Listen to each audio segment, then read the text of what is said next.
Life is meant to be lived with eyes wide open, but there are days when the sky darkens and we'd rather close them forever. The day they killed my mother from the inside, they killed a part of me too. The difference is, I survived to tell this story. Good morning, my dear ones. This is Grandma Janet, 78 years well lived, with some wrinkles from worry, but many more from smiles, you know? I was born in 1947 in Salem, Oregon, in a time when we barely had proper electricity. Today is the first time I'm going to tell this complete story. This story I've kept buried deep in my chest for over 60 years. Oh, my dear ones, before I begin, tell me in the comments where you're watching this video from. Are you from California? From Texas? Or maybe even from Canada? I want to get to know each one of you. And if you could leave that like and subscribe to the channel, this grandma here would be very happy. It gives me strength to keep telling these stories that sometimes hurt, but might help someone going through something similar. I'd also love to know how old you are. Comment below.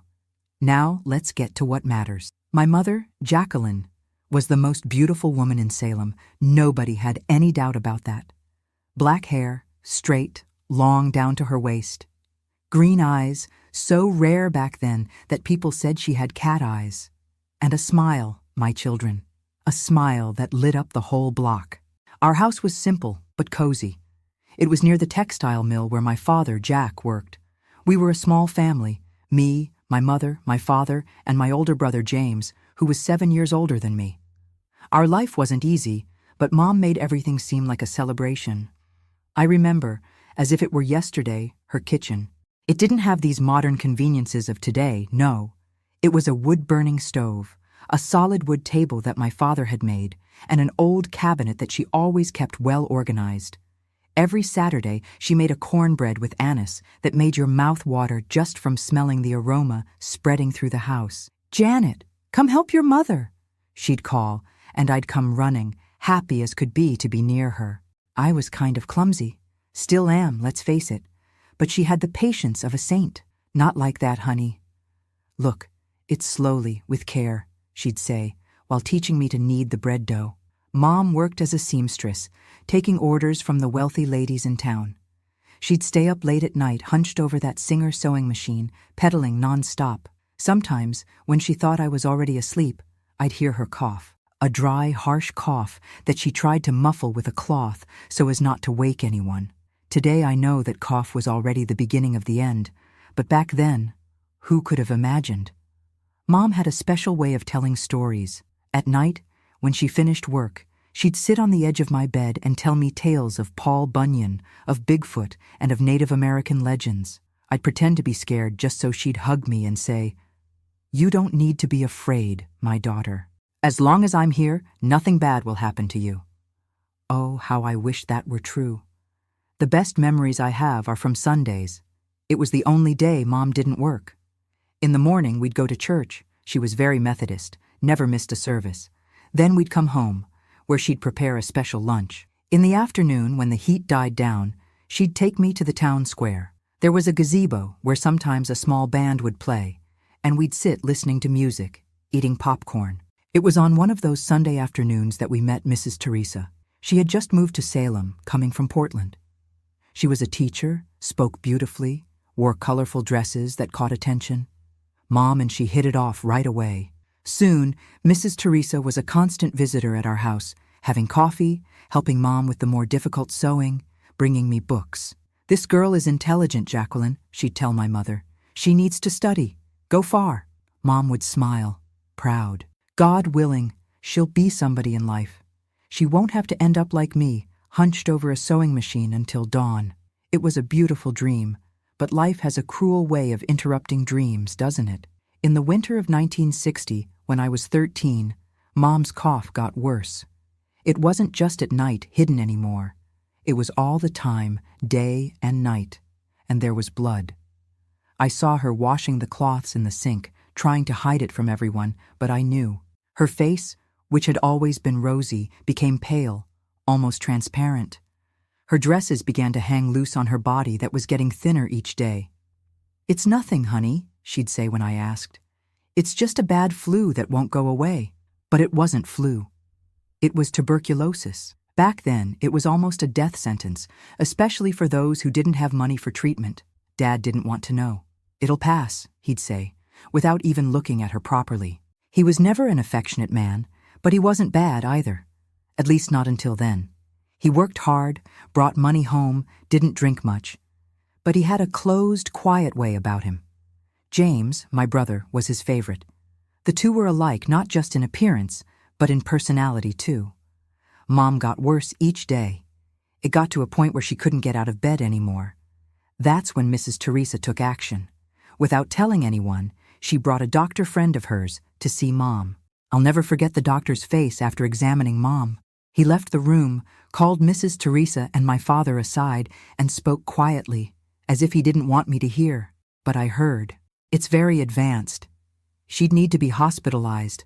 But even then, a matter of weeks, maybe days. My world collapsed in that moment.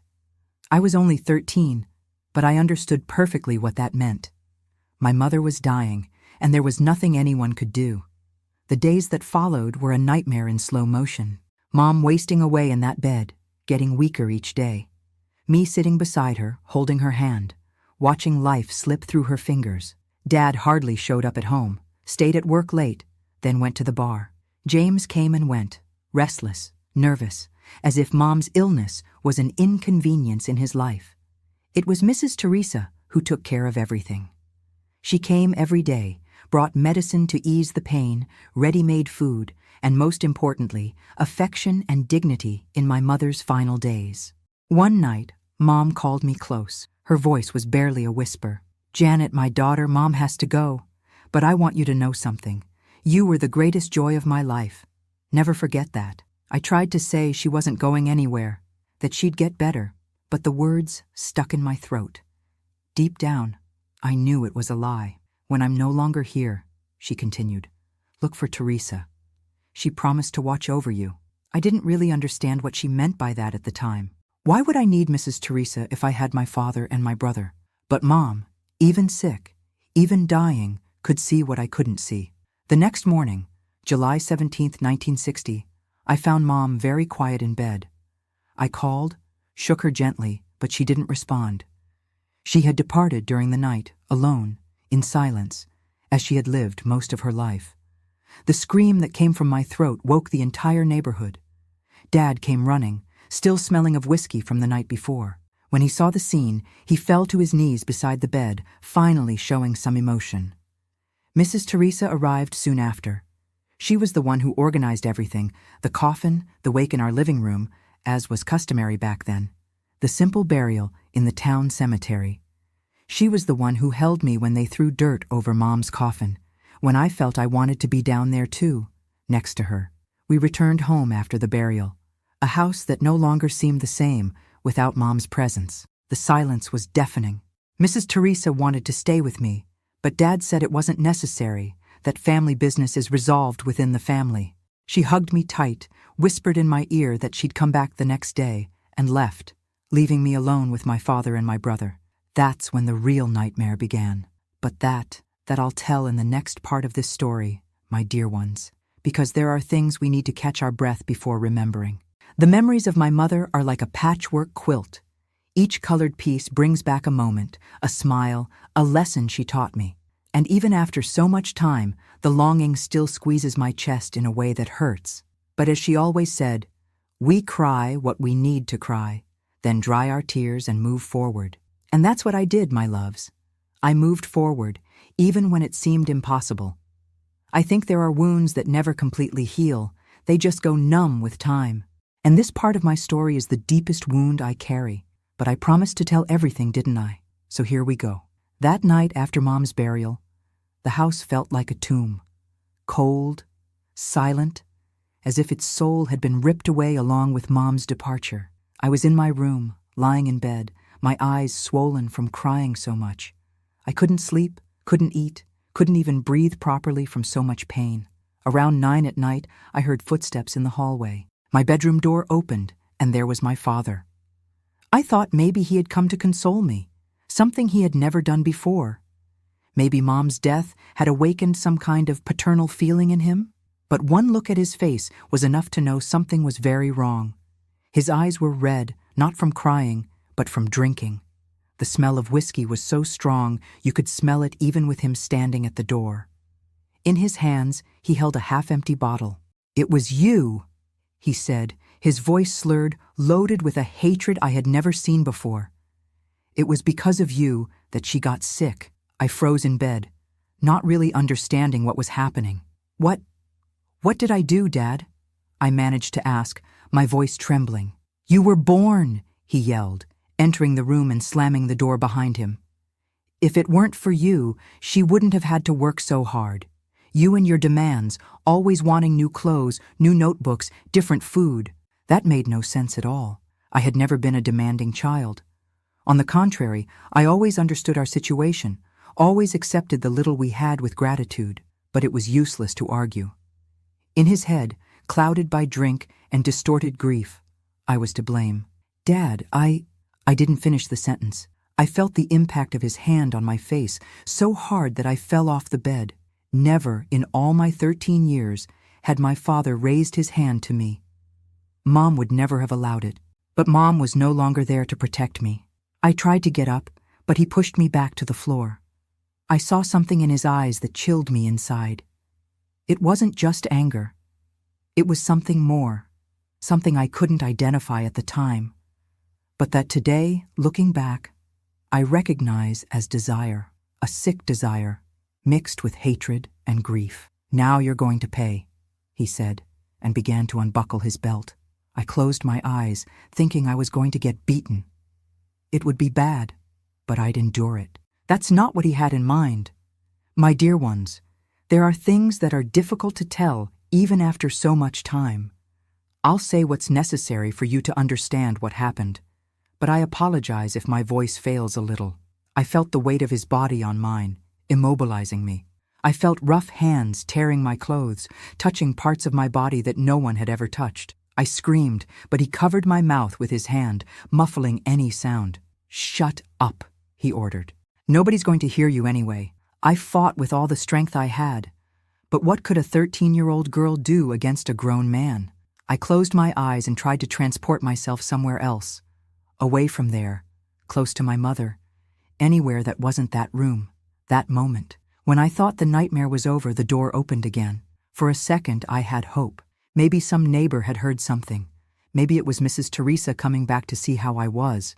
But it was James, my older brother, whom I had always seen as a protector, even if distant. He stood at the door, looking at the scene. Me half naked on the floor, crying, Dad composing himself. "Dad?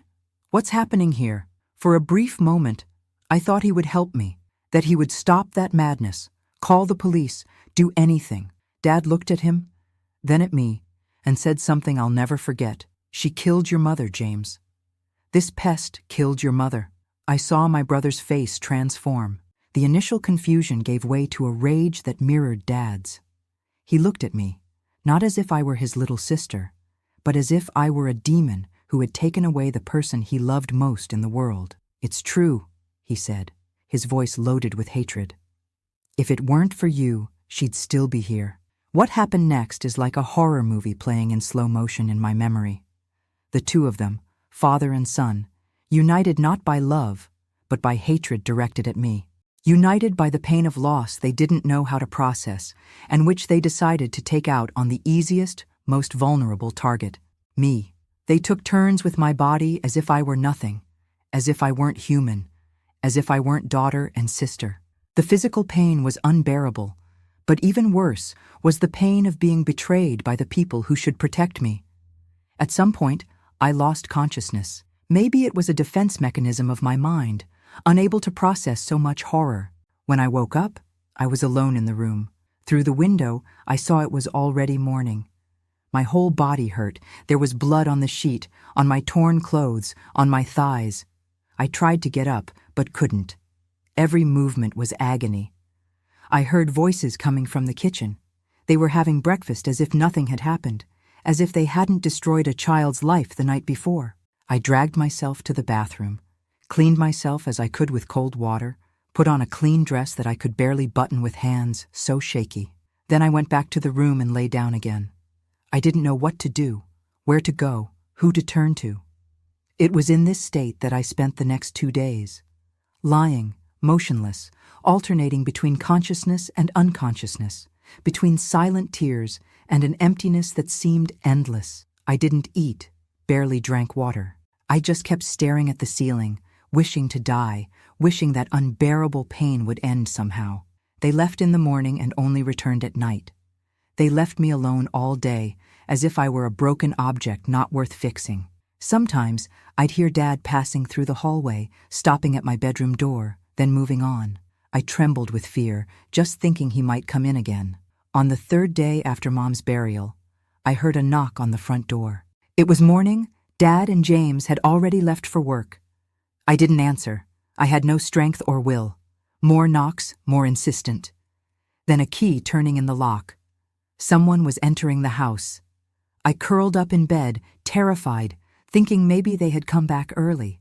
"Janet? Are you there, child?" It was Mrs. Teresa's voice. My heart raced. Mom had said to look for her, but I didn't even need to. She came to me. "Janet?" I heard her footsteps going through the house, opening doors, looking for me. When she finally opened my bedroom door, I tried to hide under the blanket, ashamed, afraid she'd see what had happened to me. "Dear God!" she exclaimed upon seeing me. "What happened to you, child?" I couldn't answer. The words wouldn't come out. Just tears, which returned with full force when I saw that woman's worried face who had been my mother's best friend. She approached, sat on the edge of the bed, touched my forehead as if to see if I had a fever. Then, carefully, she pulled the blanket I was holding so tightly. What she saw must have been shocking. The bruises on my arms, on my face, the dress barely buttoned, revealing more marks on my chest. The blood-stained sheet that I didn't have the strength to change. "Who did this to you?" she asked, her voice trembling with rage and horror. "Was it your father? Was it James?" I nodded, unable to say the words aloud. "Both of them?" she insisted, needing to understand the extent of the horror. I nodded again, and I saw tears in her eyes, tears of rage, of sadness, of helplessness. "Your mother feared this might happen," she said quietly, more to herself than to me. "That's why she asked me to watch over you. That's why she gave me a copy of the key. She knew those two better than anyone." It was like a lightning bolt of understanding had hit me. Mom knew. Somehow, she knew what Dad and James were capable of. Maybe she had seen signs that I, in my child's innocence, couldn't perceive. And in her final moments of life, her greatest fear wasn't dying, but what would happen to me after she was gone. "We're leaving here right now," Mrs. Teresa decided, already standing up. "Will they be back at the end of the day?"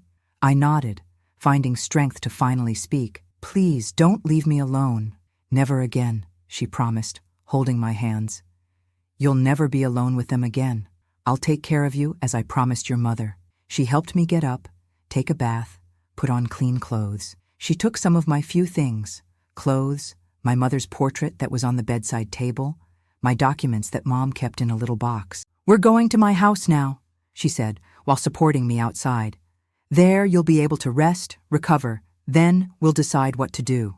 Little did I know that was just the beginning of a much longer journey.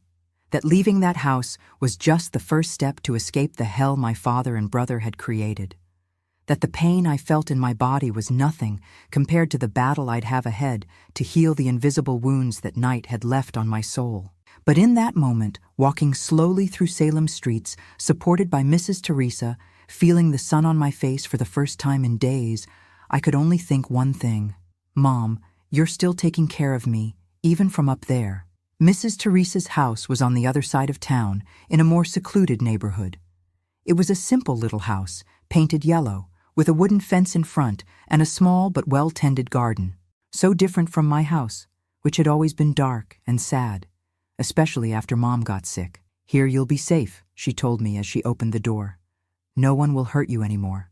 I entered leaning on her, still feeling pain all over my body. Inside the house, everything was clean and organized. There were books everywhere, on shelves, stacked on little tables, even on windowsills.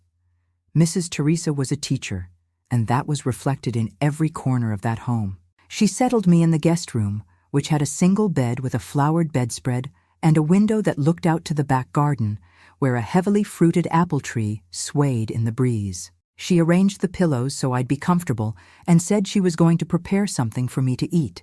I lay looking at the ceiling, trying to organize my thoughts. Would my father and James come looking for me? Would we be safe there? What would happen to me now that I had no more family? Mrs. Teresa returned with a tray. There was vegetable soup, still warm bread, and a glass of milk. The smell made me realize how hungry I was after days without eating properly. "We need to take you to a doctor," she said while I ate slowly. "Those marks on your body need to be documented." I stopped eating, panic overwhelming me. "I don't want anyone to know," I whispered. "I'm ashamed." She held my hand with care. "Janet, what happened to you wasn't your fault. The shame isn't yours, it's theirs. But if we want them to pay for what they did, we need evidence." Pay? I hadn't even thought about that yet. In my head, I could only think about running away, hiding.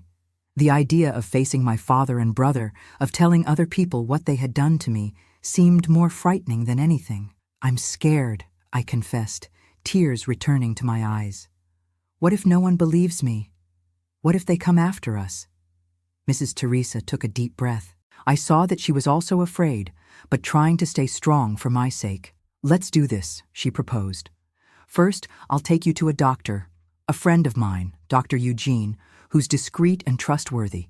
He'll examine you, make a record of the injuries. Then, depending on what he says, we'll decide the next steps." I nodded, without energy to argue. I finished eating in silence, thinking about Mom, wishing she were there to hug me and say everything would be okay. That same afternoon, Mrs. Teresa took me to Dr. Eugene's office. He was a gray-haired gentleman with kind eyes who treated me with so much respect and delicacy that it made me cry again. He examined me, took notes, took some photographs of the marks on my body, with my permission and always with Mrs. Teresa present. When he finished, he asked to speak with Mrs. Teresa privately. I waited in the examination room, wrapped in a hospital sheet, feeling cold despite the afternoon heat. I don't know exactly what they talked about, but when they returned, Mrs. Teresa had a determined expression on her face. Dr. Eugene explained that I would have to take some medications to prevent diseases and an unwanted pregnancy. The word pregnancy hit me like a punch. I hadn't even thought about that possibility yet, so immersed was I in the immediate pain. We returned to her house in silence. My head spun with confused thoughts, with fear of the future, with longing for Mom. It was already getting dark when we arrived. Mrs. Teresa helped me take the medications, settled me in bed, and said she needed to go out for an hour, but would be back soon. She left the front door locked, windows closed, and asked me not to answer if anyone knocked. I stayed alone in that unfamiliar house, listening to the night sounds beginning outside, my heart tight. Where had she gone? Had she gone to talk to my father? To the police? Fear gave way to tiredness, and I ended up falling asleep. I woke up to the sound of voices. It must have been late at night. I recognized Mrs. Teresa's voice, but there was another person with her, a male voice I couldn't identify. I strained my ears, trying to understand what they were saying. "We can't just leave like this, Jerome," Mrs. Teresa was saying. "They need to pay for what they did." Teresa, be rational," the male voice responded. "You're talking about a respected man in town, long-time factory employee. His word against a traumatized girl's. How do you think this will end?" "There are medical records, photographs, which can be explained in 1,000 ways. An accident, a fall, I don't know. You know how justice works in this town, how they protect the good men." There was silence, and then his voice continued softer. "The girl's best chance is to start over far from here. I can help you both. I have that brother in Denver, remember? He can arrange a place for you to stay until you get established." Denver? It was so far. The idea of leaving Salem, the city where I was born and raised, where my mother was buried, gave me a knot in my throat. But at the same time, the prospect of staying there, knowing that my father and James could find me at any moment. I didn't hear the rest of the conversation. I ended up sleeping again, too exhausted to keep my eyes open. The next morning, Mrs. Teresa explained the plan. Jerome was a colleague of hers from the school where she taught, one of the few men she trusted. He had a brother in Denver who worked at a large school and could help her get a job there. The idea was for us to go there, start a new life, away from those who had hurt me. But what about justice? I asked, remembering the conversation I had overheard the night before. She sighed, running her hand through my hair like Mom used to do. God's justice never fails, Janet. Men's justice, well, it's complicated. Your father knows many important people in town, has friends in the police. Jerome thinks, and I agree, that it would be your word against his. And in a small town like Salem, in 1960, she didn't need to complete the sentence. Even as a child, I understood how the world worked, how people preferred to turn a blind eye to the evil that happened inside houses, behind closed doors. But we're not leaving just like that without more, she continued. We're going to file a complaint, leave documented what happened. Maybe it won't result in anything now, but it leaves a record. And more importantly, we're going to do it in a way that your father can never find you again or claim custody over you. I didn't really understand what she meant by that at the time. Only later did I learn about the complete plan she had devised. That same day, Jerome came to pick us up in an old car. We went first to the police station, where Mrs. Teresa insisted on filing a formal complaint. The duty officer, a man with a bored expression, barely paid attention while she related the horrors that had happened to me. He wrote something in a notebook, asked us to sign a paper, and said he would investigate. I left there feeling dirty and humiliated again. It was as if no one cared, as if what had happened to me was too insignificant to deserve attention. Then we went to the courthouse. Mrs. Teresa had all my documents, birth certificate, school ID, that she had taken from my father's house. At the courthouse, she presented a paper. It's an authorization your mother signed before she died, she explained to me, giving me provisional custody of you in case something happened to her. I was surprised. I didn't know Mom had done that, but it made sense. She always worried about protecting me, even knowing she wouldn't be here anymore. The notary examined the document, stamped it, asked Mrs. Teresa to sign some papers, and thus, officially, I became her legal responsibility. It wasn't a complete adoption, that would come later, but it was enough to prevent my father from claiming me back. Our last stop was the cemetery.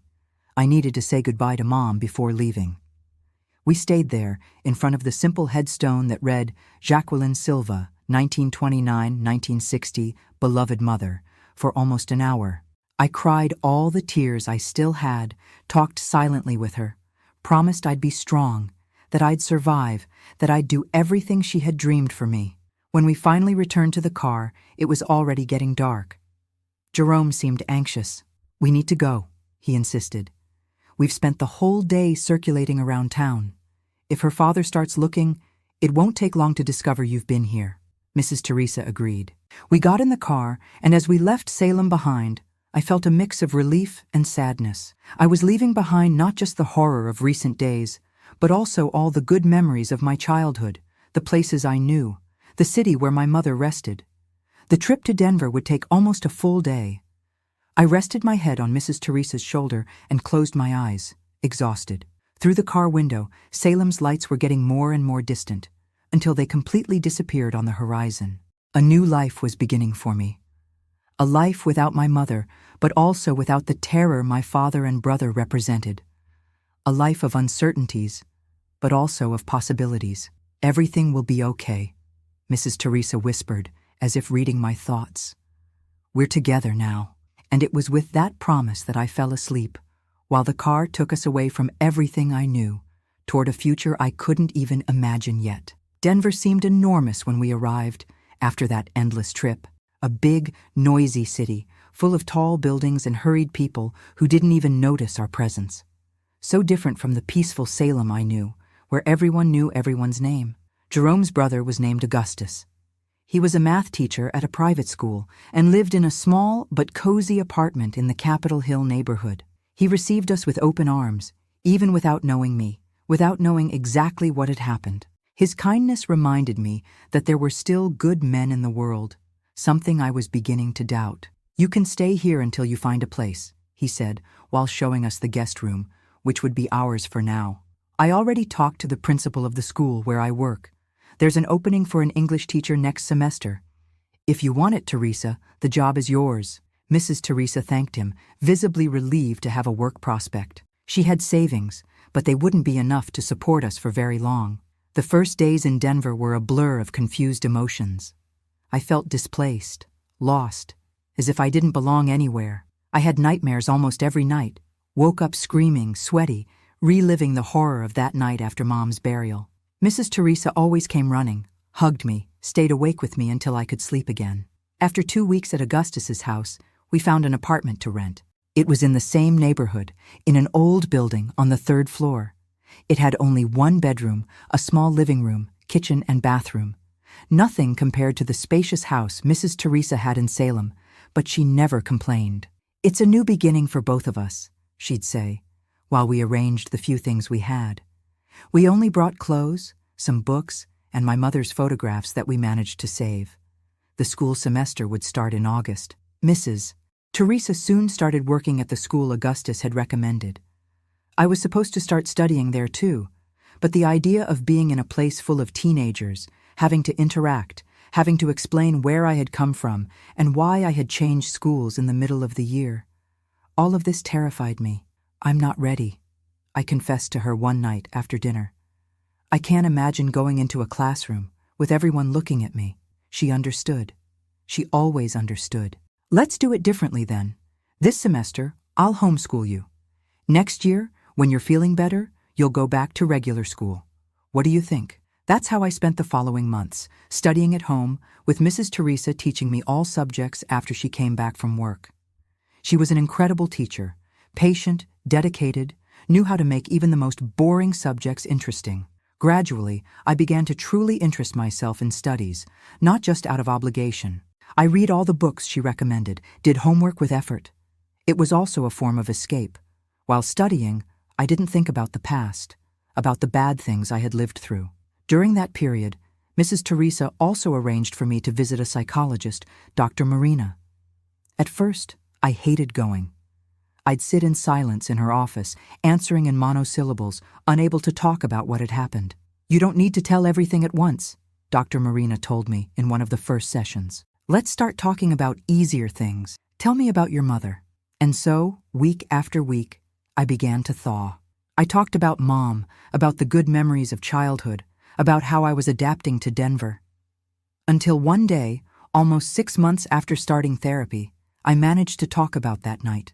The words came out like a flood, mixed with tears and sobs. When I finished, I felt exhausted, but also relieved, as if I had taken an enormous weight off my shoulders. "You're very brave, Janet," Dr. Marina told me that day. "Surviving what you survived already requires immense strength. But being able to talk about it, face this pain head-on, that's true courage." I didn't feel brave. I felt broken, damaged, as if something fundamental had been ripped from me. But her words planted a seed that years later would grow and bear fruit. Time passed. In January 1961, I turned 14.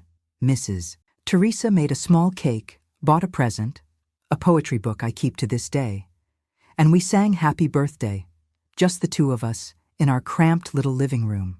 It was a simple but sincere celebration, the first of many we'd have together over the years. The following year, I finally felt ready to go back to school.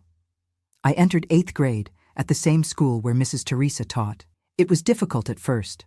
I was the new student, the different one, the quiet one. But gradually, I made friends, adapted to the rhythm of classes, found my place. One classmate in particular, Clarice, became very close. She had also lost her mother, although in very different circumstances. That shared pain created a bond between us. With her, I could talk about things I didn't discuss with anyone else. "I hate when people say it will pass," Clarice commented one day while we were sitting on a bench in the school courtyard. "The longing doesn't pass. We just learn to live with it." That's exactly how I felt. The longing for Mom was a constant presence, a silent companion who walked beside me every day. It wasn't always painful.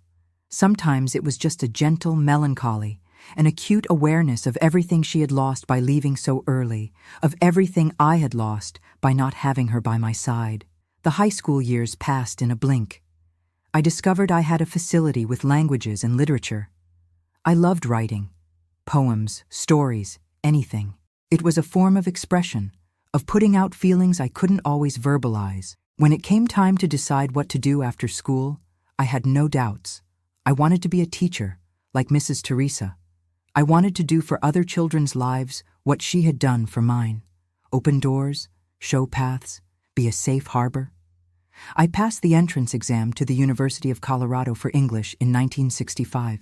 It was one of the happiest days of my life up to that point. Mrs. Teresa cried with pride when she saw my name on the acceptance list in the newspaper. "Your mother would be so proud," she said while hugging me. So proud. College opened a new world for me.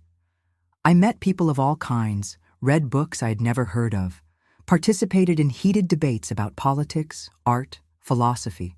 Those were turbulent times in America. The Vietnam War was escalating, the civil rights movement was in full swing, and the university was one of the few spaces where ideas could still be discussed freely, even if carefully. It was there that I met Richard, in my sophomore year. He was studying law, 2 years older than me, and had the gentlest eyes I had ever seen. We met at a party organized by the student council. I was sitting in a corner, somewhat out of place as I always felt at social events, when he approached and struck up a conversation. At first, I was defensive. After what I had been through, the idea of getting romantically close to any man terrified me. But Richard was different from anyone I had ever met. Patient, respectful, never pressured me.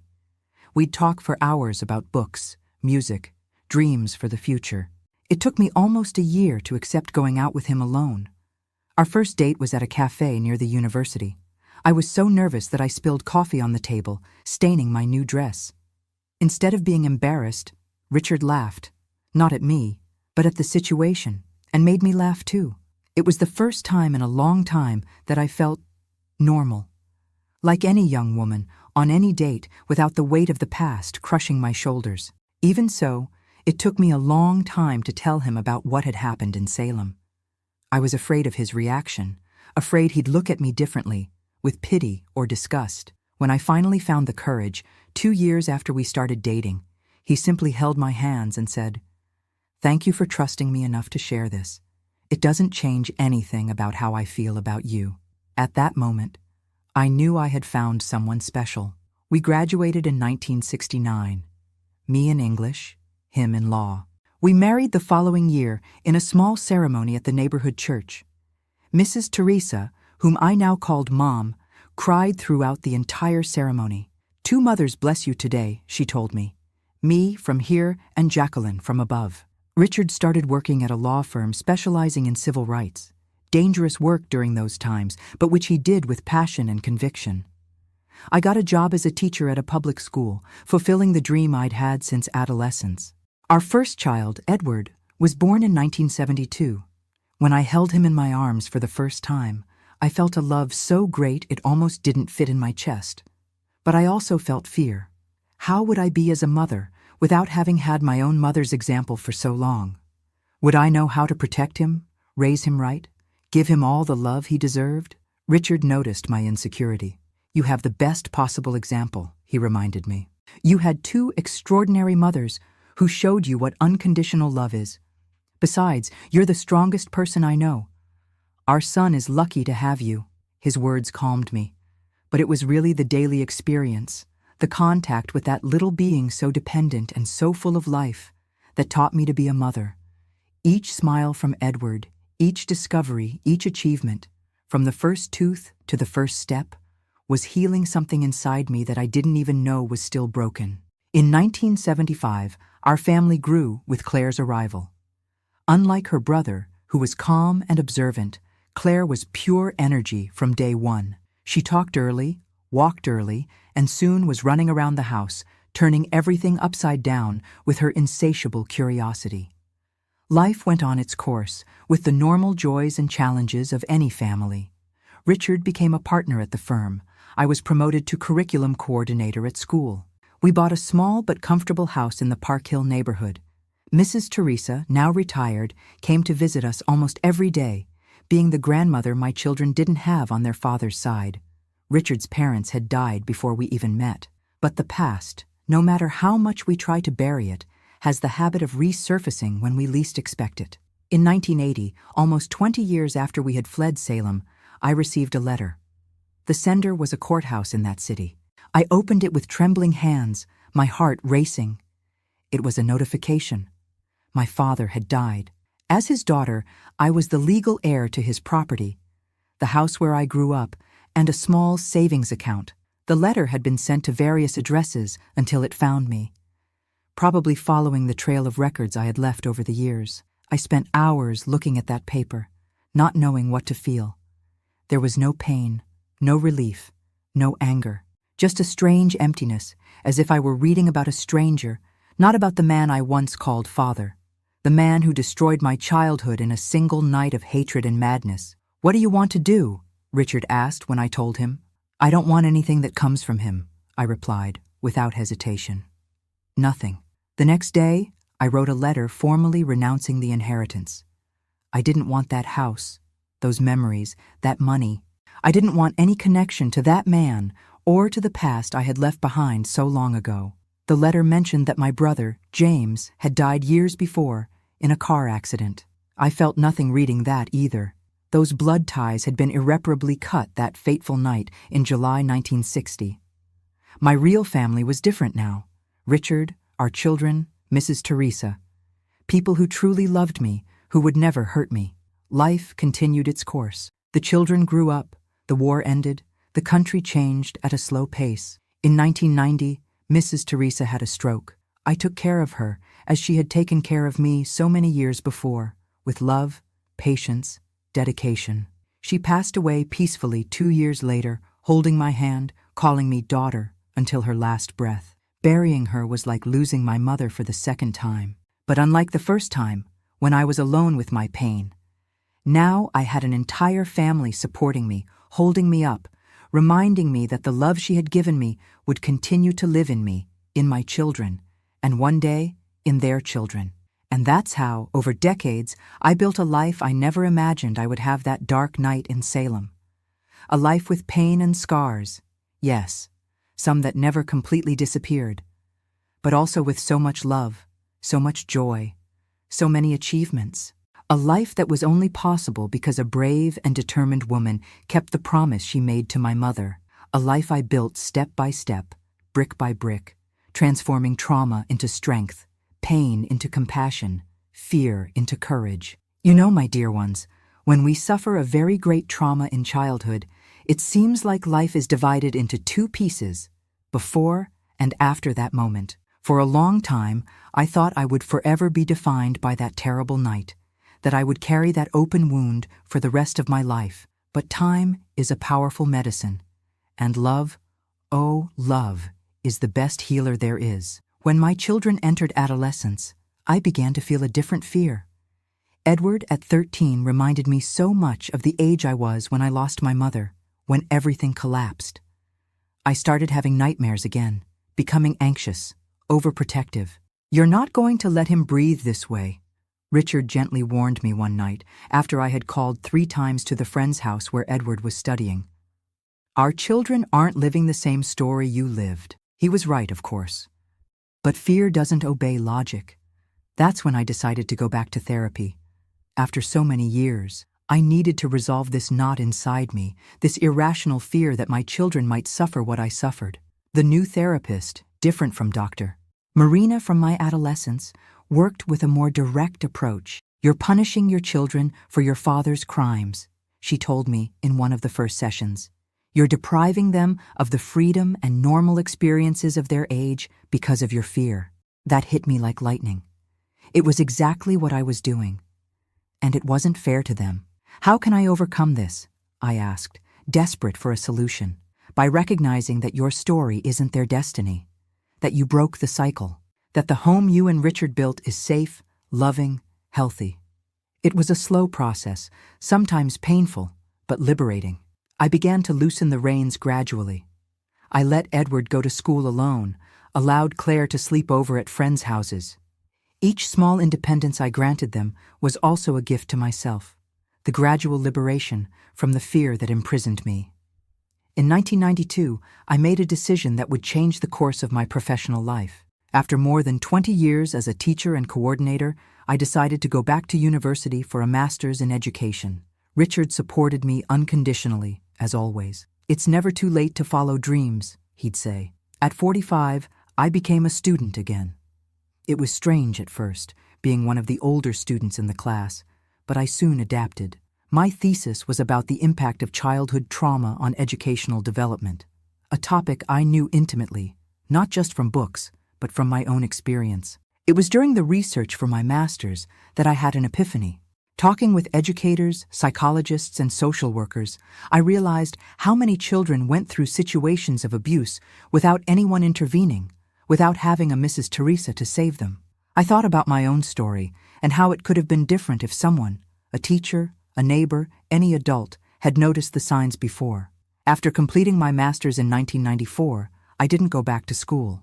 Instead, I started working with the Municipal Department of Education, developing training programs for teachers to identify signs of abuse and domestic violence. It was work that I was passionate about, that gave purpose to all the pain I had lived through.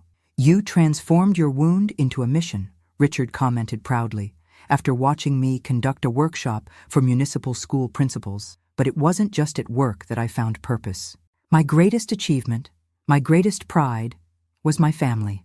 Seeing my children grow up healthy, secure, loved. It was living proof that I had managed to break the cycle of violence, that the past didn't need to determine the future. Edward graduated from medical school in 1996. Seeing my son in a white coat, ready to care for and heal others, filled me with a pride I can't even describe. Claire chose a different path. Always artistic and creative, she decided to study film and became a documentary filmmaker. Her films about social issues won awards at festivals throughout America. In 1998, Edward gave us our first grandchild, Michael. Holding him in my arms for the first time was like closing a circle, like receiving confirmation that, despite everything, life had been worth it. "Grandma, tell story," he'd ask when he started talking. And I would tell.